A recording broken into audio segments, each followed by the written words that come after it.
그래서 저는 경희대학교를 좀 좋아합니다. 솔직하게 결국 밝히는군요. 경미가 낮은 내신 학생들을 합격시켰을 때의 이제 희열이 상당한데 중앙대보다는 경희대가 그런 경우가 훨씬 더 많았습니다.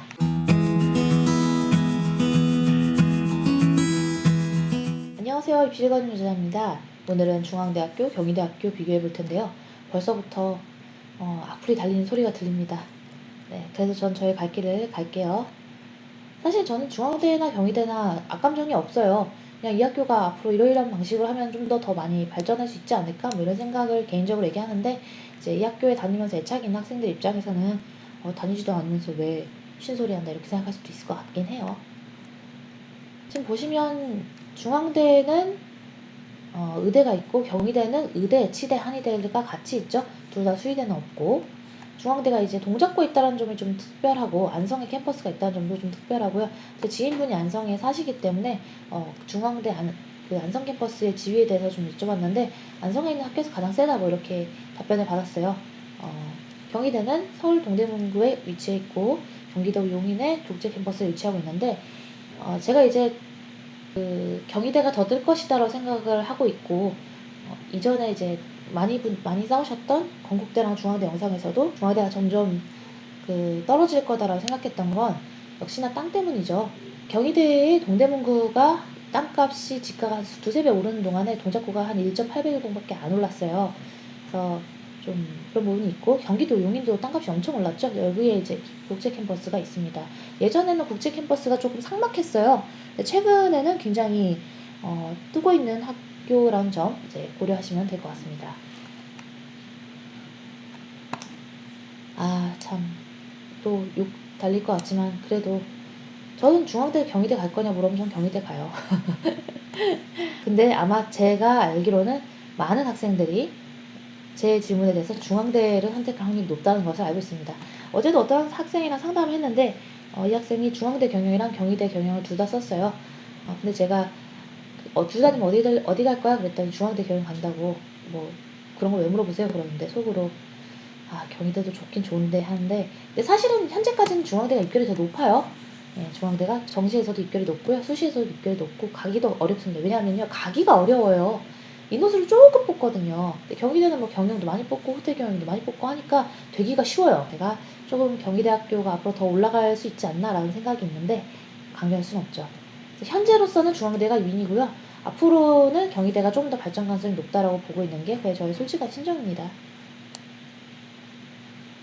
대학을 선택하는 건 되게 중요한 문제인데 실제로 중앙대랑 경희대 같이 본 학생들이 되게 많아요. 이 중앙대 탐구형이랑 경희대 레오네상스, 그다음에 중앙대 다빈치형이랑 경희대학교의 고교연계 전형 이런 식으로 공통으로 써서 같이 붙어버린 경우를 워낙 많이 봤는데, 이런 경우에 현재까지는 전부 다 중앙대를 선택하더라고요.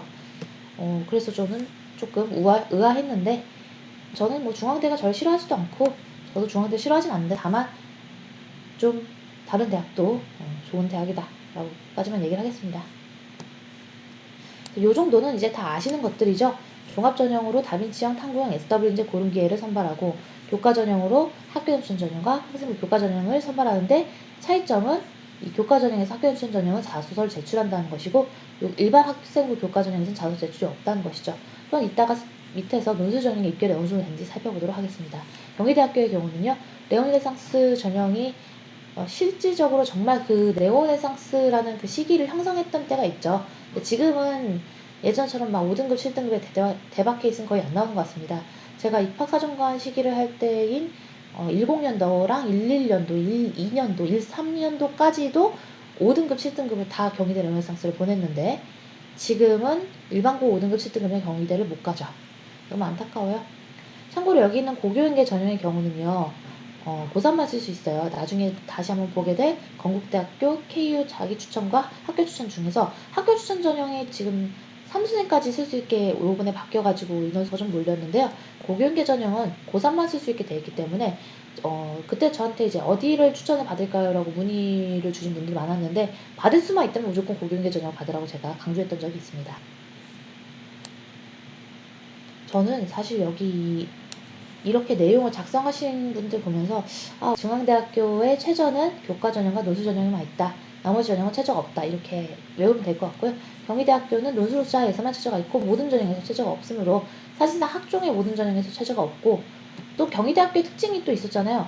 종합 논술에서 교과 전형이 없는 그런 케이스예요. 그래서 저는 경희대학교를 좀 좋아합니다. 솔직하게 결국 밝히는군요.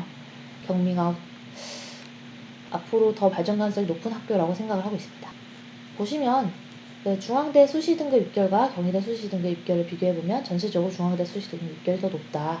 교과전형이 학교장 추천, 학생부 교과전형에서 내신 1등급, 다빈치 논술은 2등급, 상구형이 내신 3등급 이렇게 나와 있다. 중앙대 수시 등급 중 눈에 띄는 점은 논술 탐구형보다 높은 6개월이라는 점입니다. 따라서 중앙대 논술에서 논술을 60% 반영하지만 타 대학 논술 전형에 비해 6개월 상당히 높고 상당히 교과도 반영된다. 이렇게 기억을 하시면 되겠죠. 경희대는 고교연계 전형은 내신 1등급, 내노회상승 2등급, 논술 전형은 3등급으로 각 전형별로 선발하고자 하는 내신 등급이 있다는 것을 확인할 수 있습니다. 이건 이제 제가 컨설턴트 교육 때도 얘기했던 거고요. 컨설턴트 교육 영상은 입시가 주는 여자 경희대 이런 식으로 검색하시면 다 확인하실 수 있을 거예요. 그래서 이렇게 1등급 중반과 후반까지가 고교연계 전형으로, 2등급 초반부터 후반까지는 내노회상승 전형으로, 3등급 이하의 학생들은 논술 우자를 쓰되 5등급 이하의 학생들을 잘 선발하지 않는다. 그리고 여기에 독특한 점은 중앙대학교는 논술 전형에서 4등급 이하는 거의 뽑아준 적이 없다. 그 다음에 학교단 추천 전형과 교과 전형을 비교했을 때 학교단 추천 전형이 자소서가 들어간다고까지도 얘기했는데, 그럼에도 불구하고 교과 전형보다 더 입결이 높습니다. 그 이유는 교과 전형에는 최저가 있기 때문이에요. 그래서 최저가 있는 교과 전형에서 작년에 최저 맞추기가 좀 어려웠던 점 때문에 좀 깎여 내려간 것으로 보이고요. 그 전년도에는 이 두 전형의 입결이 거의 비슷했습니다. 참고로 이번에 중앙대가 다 면접을 다 폐지한 것 때문에 제가 중앙대를 미워합니다. 왜냐하면 저는 항상 주장을 해왔던 것이 면접을 해야 된다라고 주장해 왔어요. 왜냐하면 워낙에 학종이 비판받고 있는 게 대필이잖아요. 그러니까 대필을 확실하게 잡아내려면 면접을 통해서 그 학생에게 이제 심도 깊은 질문을 해서 이것이 진짜 학생이 쓴 글이고 학생이 사교육을 들이지 않고 만든 생기부인지를 어느 정도 검증하는 단계가 필요하다고 생각하는데, 그 부분이 되지 않아서 저는 중앙대학교가 좀 악수를 두지 않았나 생각합니다. 참고로 경희대학교는 이제 아주 오래전부터 09년부터 네오네상스 전형이라는 이름을 여태까지 유지해온 거고요. 저도 09년부터 입시 컨설팅을 시작했기 때문에 저에게는 굉장히 중요한 전형으로 사랑하는 전형이죠. 왜 제가 경희대학교에 대한 이런 편파적인 부분을 많이 보이냐면, 어쩔 수 없이 이제 겪어온 게 그래서 그래요. 왜냐하면 이제 학생중학전 컨설팅 해주는 입장으로서 낮은 내신 학생들을 합격시켰을 때의 이제 희열이 상당한데, 이제 중앙대보다는 경희대가 그런 경우가 훨씬 더 많았습니다. 중앙대에 대한 영상. 이거 그거예요. 제가 막 제발 왜 도대체 학종에 대한 이해를 못하고 왜 면접을 폐지합니까? 막 이렇게 막 화를 내는 영상이고요. 그래서 스트레스 받는 거 싫어하시는 분들은 영상을 보지 마시기 바랍니다. 경희대학교는 실제로 이 영상 보고 되게 도움 많이 됐다라는 그런 피드백을 받아서 되게 뿌듯했던 영상이네요. 네, 이렇게 해서 저희 센터에서 지금 하고 있는 컨설팅은 두 가지밖에 없습니다. 개인 면접 컨설팅이랑 정시 컨설팅 이렇게 되는데요. 정시 컨설팅을 회사에 6명의 통계팀원이 있고 김 대표님께서 또 많이 도움을 주시고, 그런 가운데 대면 컨설팅을 저만 진행하는 방식이라 저한테 여러 명의 통계팀원이 붙어있는 그런 방식이죠. 해서 올해는 이제 컨디션도 예전 같지 않고 해서 선착순은 100명만 진행이 가능할 것 같습니다. 그래서 정시 컨설팅은 예약막이 좀 빠를 수 있습니다. 네, 이렇게 해서 알아봤습니다. 그러면 잠시만요.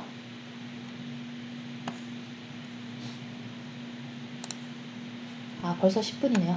영상 여기까지 하고 경희대랑 중앙대의 지도 분석은 빨리 끝내드릴게요. 네, 대망의 중앙대입니다. 제가 중앙대가 너무 작다고 막 비판했던 거 기억나실 거예요. 보시면 밑으로 약간만 내려오면 숭실대가 있는데 숭실대랑 거의 큰 차이가 없는 거를 확인할 수 있어요. 이만큼이 숭실대고 이만큼이 중앙대인데요. 사실 중앙대 명성에 비해서는 너무 작은 부지 않나라는 좀 생각이 있습니다. 또한 전 중앙대 안 싫어해요. 안 싫어하는데 깔 게 많은 거예요. 자, 상도역에서 걸어서 거리가 멀어요. 여기서 여기까지 한 10분 걸어야 되고요. 10분 좀 넘었던 것 같아요. 만약 여기서 숭실대 입구역에서 저기까지 걸어가려면 15분 이상을 걸어야 되는 상황이고요. 지하철역에서 10분이 넘는다는 게 저는 굉장히 큰 문제라고 생각을 하기 때문에 그거에 대해서 이제 열심히 비판을 했었고요. 좀 더 확대해보죠. 보시면 이 작은 중앙대에 부속초, 부속중, 뭐 원로초등학교 뭐 이런 것 때문에 여기를 다 빼고 나면 중앙대병원은 이제 중앙대병원이랑 이런 거 빼고 나면 실제 중앙대의 부진이 요거밖에 안 되는 거예요. 해서 좀 너무 작지 않나라고 얘기를 하는데 제가 가장 크게 확대를 해봤습니다. 이제 중앙대는 약대가 워낙 유명했죠. 그래서 이제 그 약학대학 R&D 센터가 있고요. 의대도 또 유명하기 때문에 의학관이 있습니다. 다음에 중도가 여기 있고요. 그다음에 한때 굉장히 유명했던 그 법학관인데 지금은 아마 로스쿨 이런 쪽을 쓰겠죠. 교육대학원. 중앙대 법대는 없어졌어요. 자, 그리고 창의 IC 공과대학. 그 다군에서 엄청나게 셌던 그 역사가 있죠. 거의 서울대급으로. 네, 해서 없습니다. 이게 다예요. 중앙대는 이게 다고요. 안성 캠퍼스는 제가 다음 콘텐츠에서 중앙대 두 개 서울 캠퍼스, 안성 캠퍼스 비교하는 걸로 해서 나가는 게 좋을 것 같아서 제가 좀 킵해놨습니다. 그래서 이쪽은 그냥 센트레빌 2차 아파트인데요. 그냥 비싸다 이렇게 기억하시면 될 것 같아요. 한 40평 정도 될 거예요. 그럼 경희대도 가야죠. 근데 경희대는 보시면 경희대는 기본적으로 좀 넓어요. 넓어서 제가 확대를 2번 정도 해야 되고 그 수원에서 중학교를 다녔었다 보니까 수원에 있는 경희대 캠퍼스가 더 익숙한데 여기는 자주 가보진 않았습니다. 그런데 뭐 극장이 있고 국제대학원 있고 예술디자인대학원 있고 생명과학대학원이 있네요. 그래서 여기는 이제 문과 학생들 위주고요. 그 생명과학대학만 몇몇 뽑지도 않는데 그 학과 정도만 이제 서울 캠퍼스에 있습니다. 유전공학과나 뭐 이런 학과들은 다 수원에 있고요. 그래서 수원 캠퍼스를 가야 되나? 경희대학교 국제캠퍼스입니다. 그래서 토목건축대학관, 공과대학관, 응용화학관, 그 다음에 도예관, 생명과학대학관, 그 다음에 국제캠퍼스 예술디자인대학관, 예술디자인 쪽이 또 세죠. 그 다음에 뭐 주차장, 박물관 등등이 있습니다. 근데 수원 캠퍼스는 실제로 가보면 되게 넓었던 것 같아요. 근데 제가 서울 캠퍼스를 보려고 했는데 왜 국제 캠퍼스가 떴죠? 이게 보니까 네이버 로직이 경희대학교 서울 캠퍼스보다 경희대학교 수원 캠퍼스가 더 그 조회수가 많다 보니까 이렇게 했던 것 같아요. 경희대 하면 요거죠. 요 느낌이 딱 나줘야죠. 근데 서울 캠퍼스의 이 부분이 저는 되게 좋았던 걸로 기억하고 있거든요. 근데 보시면 예전에 한번 한국외대랑 비교할 때 나왔던 것 같은데 경희대가 이렇게 큰데 옆에 한국외대가 조그맣게 있어요. 그래서 한국외대에 대해 좀 비하하는 그런 바람도 있었죠. 자, 그래서 정리하면 앞에 제가 그 경희대 나간 거가 수원 캠퍼스였다는 거. 자, 경희대 서울 캠퍼스는 아까 우리 경희대 수원 캠퍼스랑 비교했을 때 부지가 실제로 좀 더 넓은 편인 것 같아요.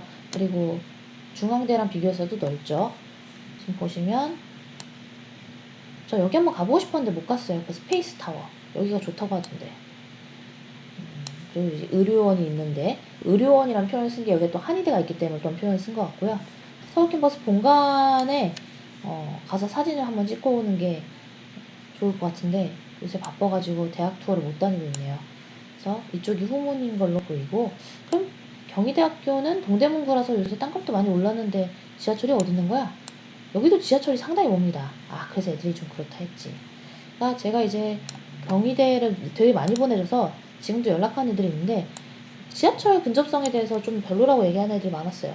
제가 보기에도 그런 것 같아요. 여기 보면 외대암역으로 만약 내리면 외대는 이렇게 바로 가는데 경희대는 외대를 거쳐서 여기까지 가야 되고 만약 회기역에 내린다면 주로 회기역에 내린다고 알고 있거든요. 회기역에 내리면 이렇게 가야 되는데 이게 도보로 한 12분 정도는 걸릴 것 같습니다. 그런데 이거 아세요? 경희대 바로 옆에 서울 그 카이스트 서울 캠퍼스 있는 거? 제가 저번에 그 경희대 투어 구경 한번 가가지고 보다가 카이스트라고 딱 써있는 건물이 있는 거예요. 해가지고 이게 뭐야 했더니 카이스트 서울 캠퍼스였어요. 그러니까 제가 되게 그 지리에 약하거든요. 깜짝 놀랐습니다. 그리고 그 얘기도 한번 했었죠. 그 서울시립대학교 얘기하다가 이거 바로 서울시립대잖아요. 휘경초등학교 막 얘기하다가 이 근처에 그 굉장히 부자이신 분 집에서 과외를 해봤었다고. 옛날 생각이 새록새록 나네요. 여기였나 기억이 안 나네. 기억이 너무 안 나네요. 네, 해서 이렇게 영상을 찍어봤습니다. 그러면 우리는 다음 영상에서 만나요. 안녕.